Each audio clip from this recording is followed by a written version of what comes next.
فارس بلا جواد وحكايات البطل حافظ نجيب. في ناس كتير فاكرة ان حافظ نجيب بطل، بس ايه رأيك لو قلتلك انه كان جاسوس ونصاب؟ استغربت صح؟ تعالى بقى وانا اقول لك الحكاية بالتاتش بتاعي.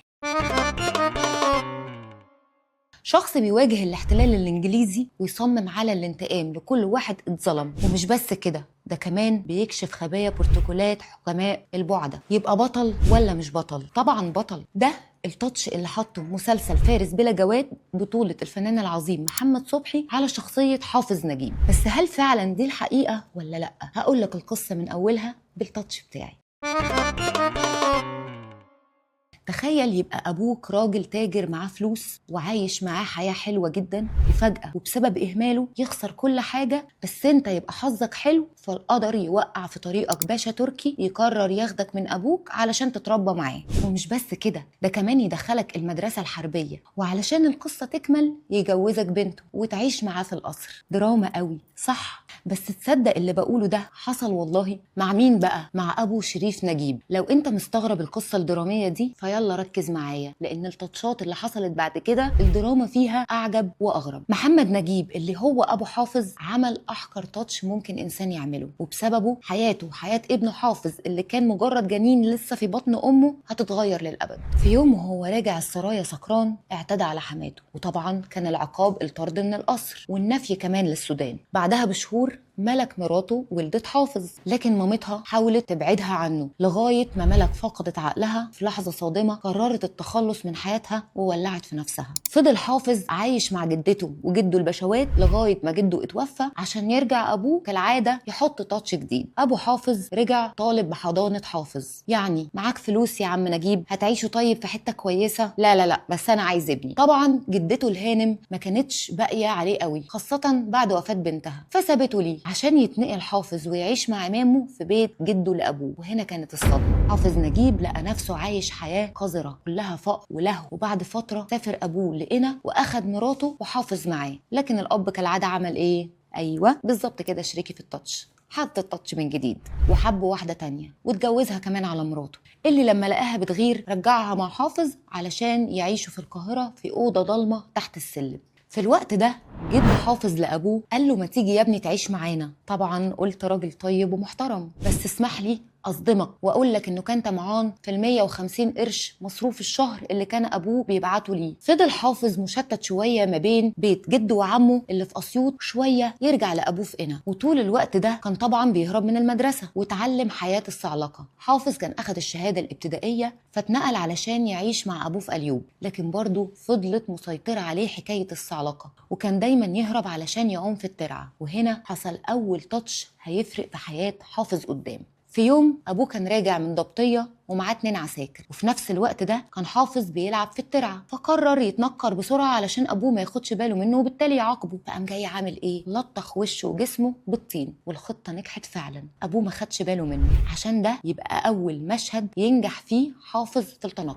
كبر حافظ ودخل المدرسه الحربيه، وهناك حصل التاتش اللي هيبدل حياته بشكل سريع وغير متوقع. المدرسه اختارت مجموعه من الطلاب للمشاركه في مسابقه الرمايه، وحافظ تألق فيها. وعلى المنصه كانت موجودة أميرة روسية زوجة ضابط إنجليزي، وهي بتسلمه الجايزة قالت له أنا هديك جايزة تانية علشان مهاراتك دي. إيه يا ترى بقى الجايزة دي؟ حافظ كان بيعاني من ظروف صعبة في المدرسة الحربية، وده بعد قدوم قائد إنجليزي جديد ومنع الترقيات. فالأميرة الروسية اللي كان اسمها البرنسس فيزينسكي قالت له حافظ إيه رأيك تكمل دراستك في باريس؟ عرض خيالي طبعا، ميسي نفسه وافق عليه. حافظ اللي جاي من حياة كلها قسوة حس بالعطف من البرنسس وقبل عرض الأميرة، بس ما كانش يجي في دماغه تاتش فيزينسكي ده هيعمل ايه في حياته. حافظ اتنقل لبيت البرنسس اللي طلبت من وصيفتها انهم يعلموه كل حاجة ليها علاقة بالأوساط الراقية، من اللبس لطريقة الكلام لحضور الحفلات، كل صغيرة وكبيرة. وبعدها سافر وانضم للجيش التركي في الأستانة، فضل أسبوعين بس وبعدها تم إرساله في بعثة لفرنسا عشان هناك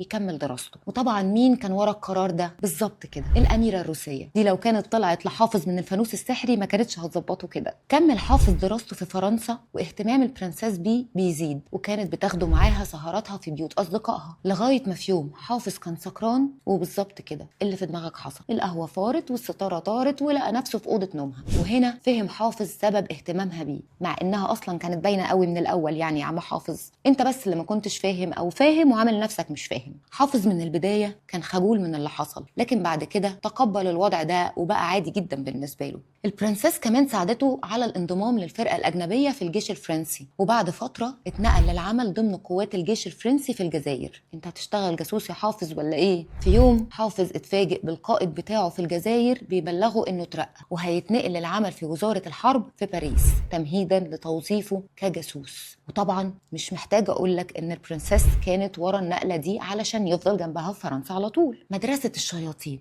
التاتش الاكبر في حياه حافظ نجيب. بمجرد وصوله باريس، حافظ اتدرب على مدار سنه في مدرسه الشياطين، وكانت المحصله انه خرج انسان تاني محدش يقدر ياثر عليه لا بالعاطفه ولا بالفلوس ولا بالشفقه. شخص جامد يعني، هيتقال له اعمل كذا هينفذه. هنا حافظ بدا يفهم ان كتير من الجواسيس اللي متوزعين حتى في نطاق باريس بيتنكروا في زي خدم او طهاة او سواقين، وطبعا ده تاتش هيتحفظ في ذاكرته وهيرجع له تاني زي تاتش التنكر بتاع الترعه، فاكرينه؟ المهمه الاولى في المانيا، اول مهمه تجسس اتكلف بيها حافظ كانت في المانيا، وهناك أثبت كفاءة في الأول ونجح في المهمة دي بشكل كبير. لكن بعد فترة الغرور سيطر عليه وما التزمش بالإجراءات الاحترازية واتقبض عليه، وطبعا كان المتوقع إنه يتحكم عليه بالإعدام. لكن حافظ اتفاجئ إن الألمان بيعاملوه كويس وقالوا له قول لنا بس مين ساعدك وبتتجسس لصالح مين، لكن رفض بشكل قاطع رغم كل الإغراءات، لغاية ما قدر يهرب بمساعدة عناصر تابعة لفرنسا. لكن مجرد ما وصل باريس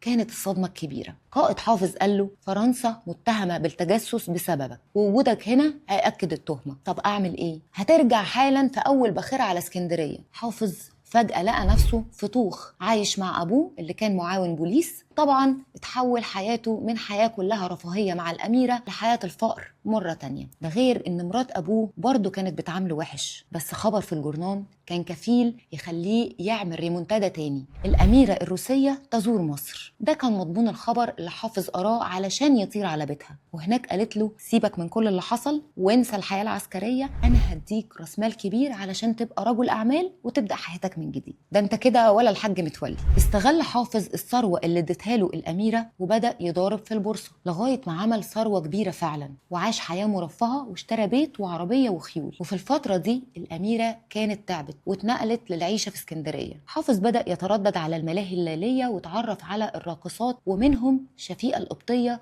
أشهر رقاصة في الوقت ده، لدرجة إنه اتشهر بين الراقصات بالسفه وبدأوا يستغلوه علشان يصرف عليهم. بس الطريق اللي اختاره حافظ كانت نهايته السجن.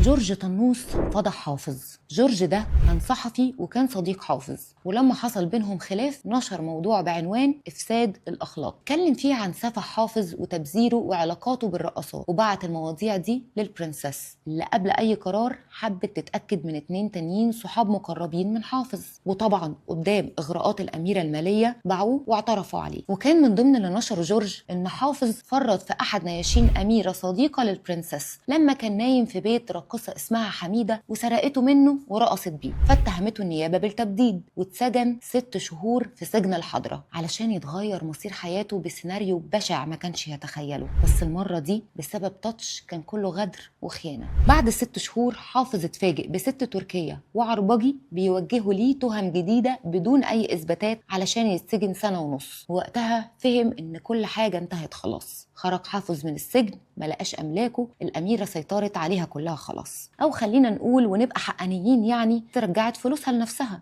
بس الموضوع موقفش عند الفلوس دي، قررت تتخلص منه بشكل نهائي. حافظ وهو خارج من سهرته في أحد الكازينوهات اتفاجئ بشخص بيضرب عليه نار، لكن قدر ينجو منه ويهرب، وعرف إن البرنسيس هي اللي كانت بعتاه، لكن معرفش يفلت من المخطط الجديد. حافظ لقى نفسه متهم بالسرقة تاني، والشهود اللي بيشهدوا عليه هي اللي بعتهم البرنسيس. وبعد ما اتقبض عليه قرر يهرب، وعشان محدش يعرفه كان لازم يتنكر. وهنا افتكر مشهد الترعة ومشهد جواسيس باريس، وبدأت بقى رحلة حافظ مع التنكر.